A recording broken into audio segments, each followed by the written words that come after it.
Hey guys, so I decided to do a quick video, and I'm going to actually upload this to my podcast as well. So if you can't um, see this, or excuse me, yeah, if you can't see it, on the podcast, just jump on to my page. But what we ran into here today, actually, as I was out there, my sister-in-law had called me, and I had to go give her something.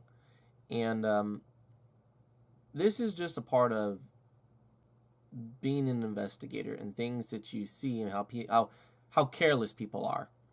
Um, Now, with that in regards, before we start this, all names, addresses, account numbers, anything of that nature, any personal information, what we call personally identifiable information, anything that is falls under HIPAA, anything period will not be released in this video. You will not be able to see this, but I'm going to show you. So what I ran into here today, let me go grab it, is I was taking care of that stuff, like I said, and on the ground I'm making sure all of this is covered so you cannot see anything. Alright, I found a very thick stack of mail. Now, with that being said, the mail wasn't in one place. It was scattered all along the street.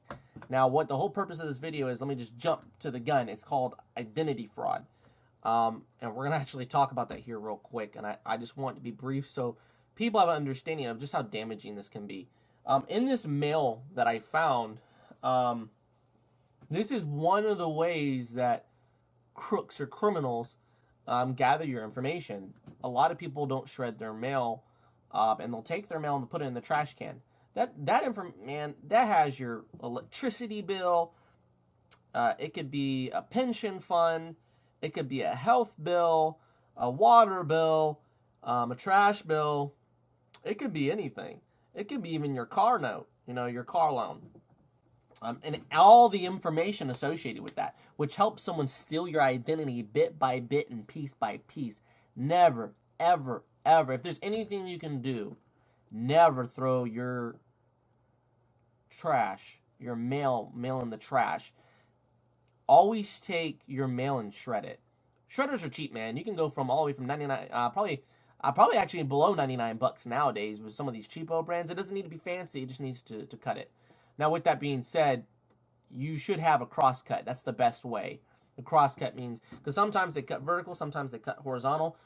A cross cut does it both ways. It cuts horizontal and vertical. And that really shreds the paper up to a fine area that basically it's going to make it extremely, very, very, very, very difficult for someone to piece that back together. Almost unmanageable to do that. The material will be so shredded that you just won't be able to. And if you did, it would take you a really long time. So it's very discouraging to that person, like a really long time.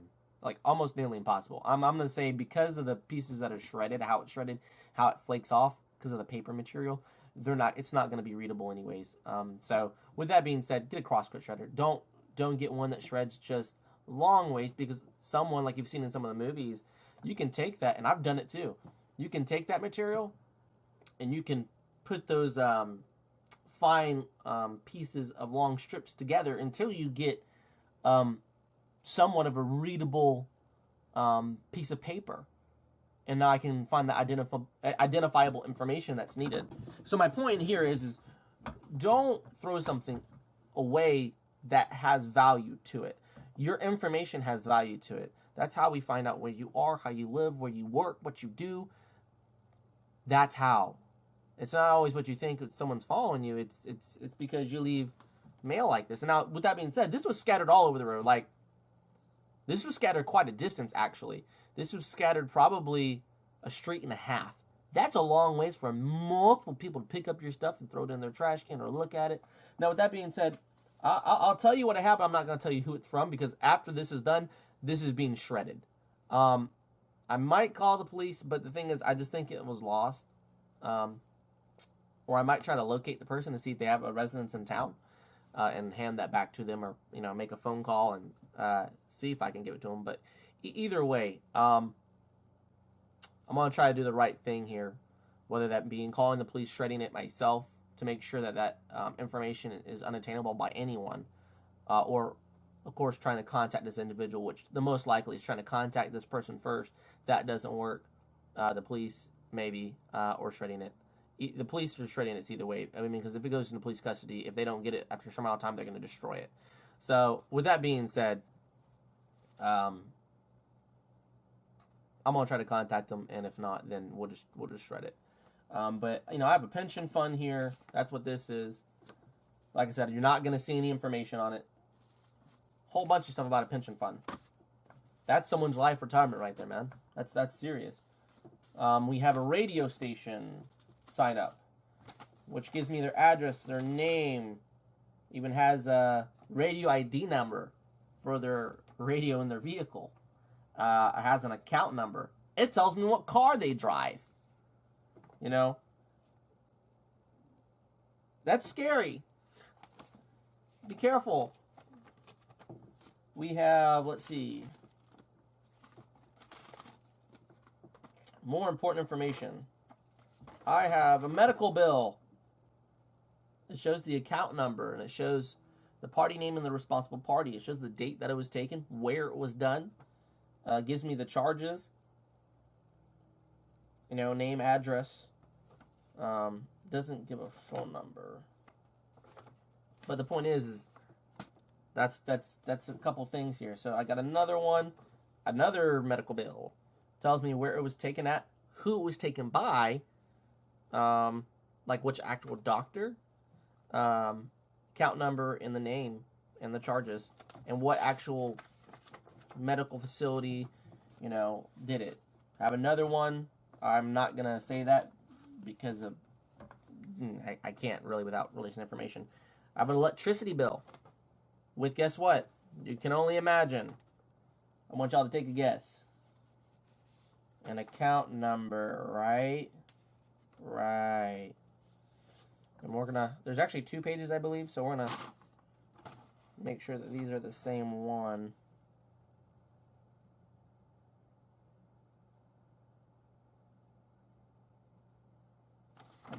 So I only see one side of this, so I don't think we collected the other side, but I didn't see any trash anywhere else. But electricity bill, I got your account number, your name, I got your address, I got some other pertinent information, I got your meter number. So if I'm not sure which address it is, I can go up to your meter, read the meter number, and I know this is your address. It's scary, man, the ways we do business to find out this information. I know what type of place you live in based on the type of service that's being provided. I know your P.O. box. my point. I have another, seems to be another gas bill with account number, name, date, address, charge amount, meter number. All this information will have a name and address. I have a couple more pieces. I have a non-foundational mail piece. Basically means it came from a nonprofit foundation. I'm not going to say that, but my point is let me just make sure I don't get my daughter's stuff in here. There's a whole stack of mail here. Pretty thick stack. With all your information. So as much as I want to learn about you, I can learn it. Now with that being said, I didn't steal your mail. I didn't take it out. It fell out. I collected it. It's not illegal. It's not. That's the crazy part. So here's the thing. If you take your mail and you throw it in your trash can, you put your trash can out to the street, just like the police can go through your trash can, any lawful person can too. Anyone. Not just a private investigator. Anyone can go in there and collect it, and it's completely legal. My suggestion is you could keep your trash can to the street, but that's still not going to resolve the issue for trash day when you take it out and it goes everywhere. Shred your mail. Okay, someone gets a hold of this, they will and can get a hold of your identity and steal it. Now, there are other ways like companies getting hacked and your information getting released and your identity getting stolen. I mean, but this is a prime way, and one of the most prime ways people steal your identity. And they steal your information, they get into your bank accounts, and they take control of your whole life. Matter of fact, as crazy as this sounds, if they get a hold of enough of this information, they can steal your home right out from under you. That was a topic of discussion that I think I just saw yesterday. You got to be careful. You got to protect your information and protect yourself. So I just wanted to give that short little breeze. I didn't take a picture or photo of anything on the ground. I could have, should have. But it was just, it was all in the middle of the road, and I didn't want to, there were some cars coming and going. It was already dangerous enough as it was, so I wasn't trying to stand there long enough to do that. I was trying to get the debris out of the road and move out of the way. So, but that's your takeaway for the day. Just be careful with what you're doing. Be careful with the information that you have and how you're disposing of it. Because if I had ill intentions or bad intentions, man, I could do some real harm here. So that's it. I just wanted to give y'all a little heads up about something I just kind of ran into today. And other than that, I hope the information you received was useful. If it was, please like, subscribe, send me questions, and tell others about my channels, my podcasts. If you like farming or agriculture or husbandry, check out our other channel we have, First Responders Life, on YouTube. That's where we are getting really from the home DIY stuff over to farming and agriculture with our new property. So we do have actually like 5 videos in session for that, by the way. We just, I have not been able to process them. So this is my first day off, and I'm going to be able to hopefully process some of that stuff. But I got some training I got to do, and I got some other things. So, but we'll see you on the next one, and thanks, guys, for coming by. All right. So I was actually able to locate the individual fairly quickly, and using trace evidence and some other things, I was able to determine who that belonged to, and I did some interviews with a couple of neighbors, and I'm pretty sure I got the person. This is all you're going to see. I'm not going to record another one, but just want to give you an update before we actually closed out, for sure. But I was able to locate them. They got to go home, get home from work, and then later I'll make contact with them again to give them their property and explain identity theft and probably what you should do with the best process for getting rid of your mail or personally identifiable information. Pretty sensitive stuff. So yeah, that's what we're going to do, and hopefully they'll take to it well. I'm hoping that I can open their eyes a little bit and give them a little bit more security when it comes to getting rid of their mail and other sensitive documents. So we'll see you on the next one. I just wanted to chit-chat with you guys for a bit and give you a little short video. I mean, I know I've been busy doing a lot of other things, so I just hadn't had a lot of time. And to do YouTube, to do podcasts, and to make these things, the editing time is insane for me. I mean, I got to find a way to narrow that down. But either way, now you guys know, you have a little bit of an idea, or a well-rounded idea. And then I'm actually going to jump into a couple other things based on a couple encounters I had today about privacy, man, and privacy concerns. You know me. I mean, it's what I do for a living. So I think the next episode is going to be about your license plates. So we'll jump into that. Just give you a little sneak peek. All right, we'll see you guys later. We'll see you on the next one. Hey, I would love to see you guys there. Just make sure you like, subscribe, and share. Because if you don't, then there's no way of me being able to share this extremely important information with other people. So please, please share this. Talk about it with other people. Check out my website. All that will be attached. Thanks, guys.